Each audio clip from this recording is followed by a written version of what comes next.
Hey guys, welcome back. So today's video we're going to be cleaning out and organising my kids' wardrobes and clothing drawers, and then I'm also going to show you how I fixed the sagging drawer in Taylor's set.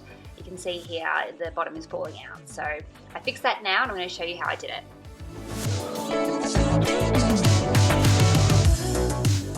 So I like to clean out the kids' clothing and drawers just before the change of the season.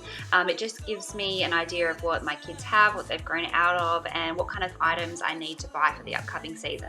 So I always start with pulling everything out of the drawers and wardrobes, and as I'm doing that, obviously I'm pulling out things that kids have grown out of. This is Taylor's drawer, so yeah, things she's grown out of, things that she's not needing anymore, and then putting them into piles of things that are in good condition that I can hand down to friends or family or donate, and then things that just need to go in the bin.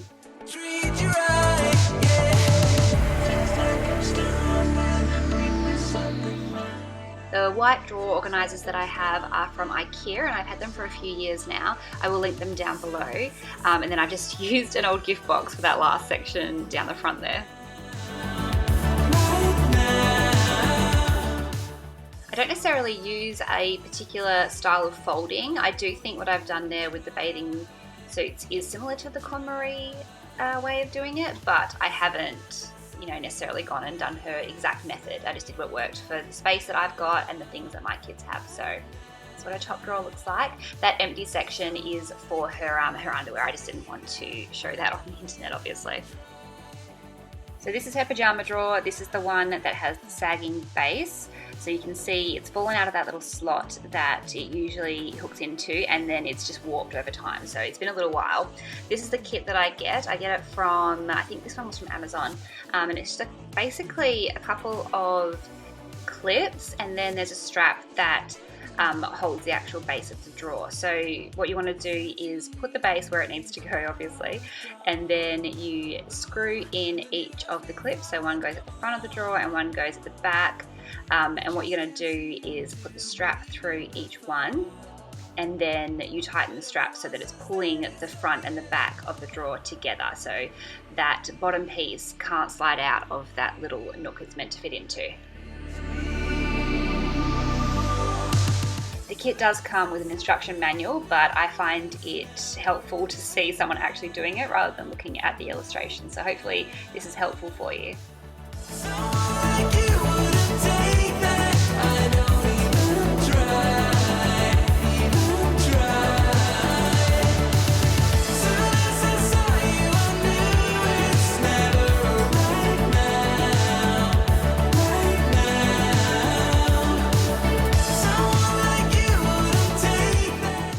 So here I'm just measuring the length that I need for the strap and just adjusting it so that the strap is pulling the front and the back of the drawer together tightly.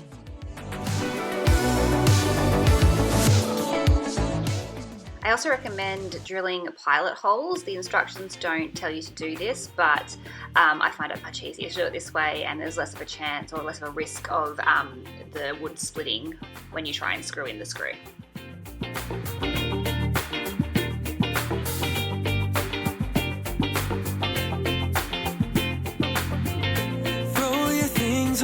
Tonight we'll go a different way, you and me.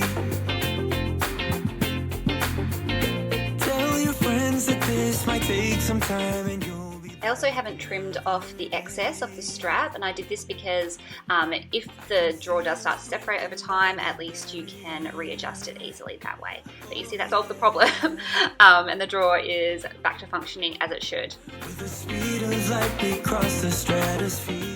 See here, I have a problem when it comes to pajamas. I just love buying pajamas for the kids, and they have so many pairs. So I went through and got rid of everything that they'd grown out of. This is Taylor's drawer still. Everything she's grown out of, everything that was sort of ruined or just not good anymore.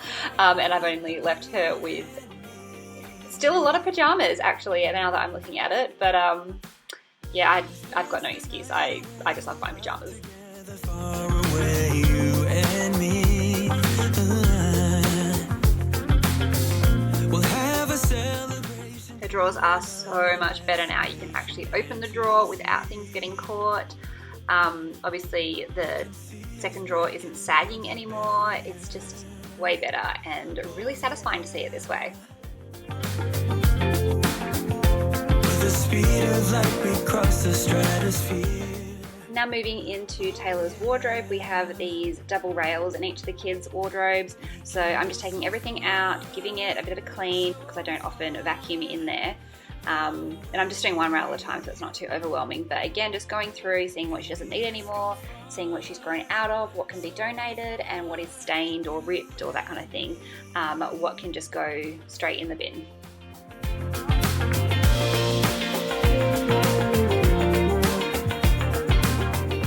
I've also been using this like color coordination method of hanging clothes since I was a kid. I actually saw it on a Mary Kate and Ashley Olsen website. I must have been like 12 or 13 or something, and ever since then I've done my wardrobe this way and I've done Taylor's wardrobe this way. So you basically put things into their colors and then you order them from the sort of sleeveless t-shirts, long sleeve shirts, etc. in their colors. So all the blues go together, all the oranges go together, all the pinks go together, but then you separate the actual style of clothing within your color group, if that makes sense. It worked really well for me. The only things I don't put in those color categories are uniforms and then also outerwear, so bulky coats or jumpers or jackets, that kind of thing. I put them separately, and I did the same thing in my wardrobe as well. And then Taylor's got a couple of costumes from her dancing and singing that are separate as well. You can see them sort of on the right hand side in the background there. Still color coordinate those things, I just keep them separate from the everyday sort of clothing that you can see in the bottom rail. It's also worth mentioning the coat hangers that I use for the kids. I use the felt covered slimline coat hangers. I get them from Amazon and I will link them below. They save a lot of space, the clothes don't fall off them, and I think they look really good when all the coat hangers are uniform and the same. Taylor's long pants drawer was fine. I'd already gone through and organised that, but her shorts needed attention, so this is her shorts drawer.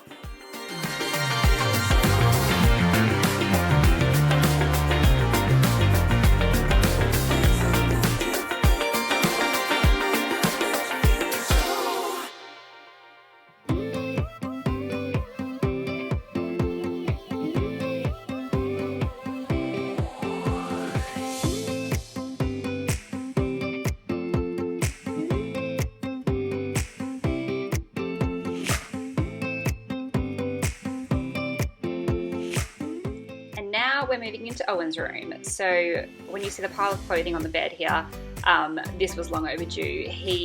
I really needed to get this done sooner than I did, but I ended up with a lot of clothing to be able to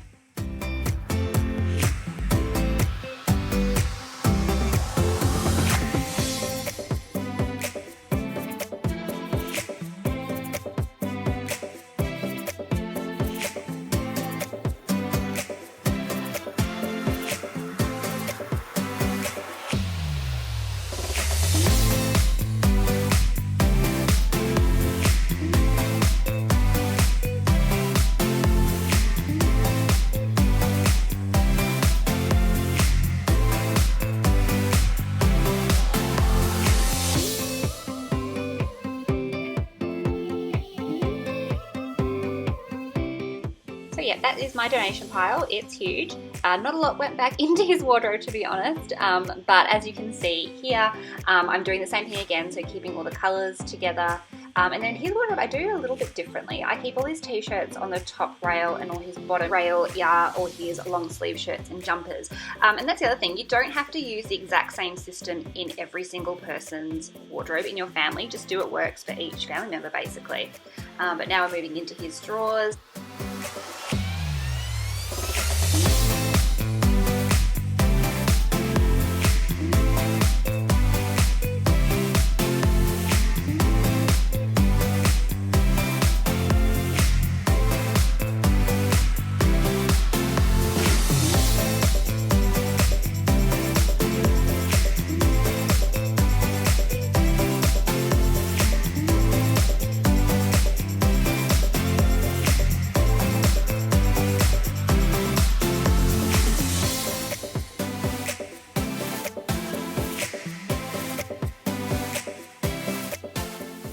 I also went through all of his hats. He had, beanies in there from when he was a tiny baby. Just a lot. I mean, I've always kept up pretty well with Taylor's stuff, but obviously Owen's kind of got neglected over the years. But we're back on track now.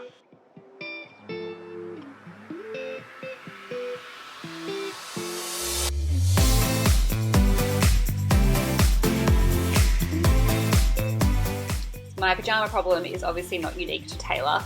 Owen also has a whole drawer full of pajamas, which we've now cleaned out. I probably just shouldn't buy pajamas again for at least another, 2 years.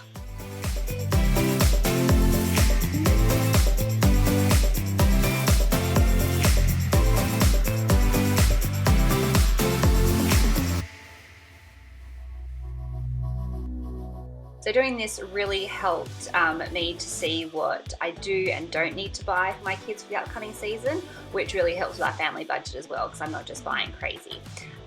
So thank you guys so much for watching. I hope you enjoyed it. I hope you found it motivational and you do something similar in your kids' drawers. Let me know if you do. Don't forget to give this video a thumbs up. Please subscribe if you haven't already, and I'll talk to you next time. Bye!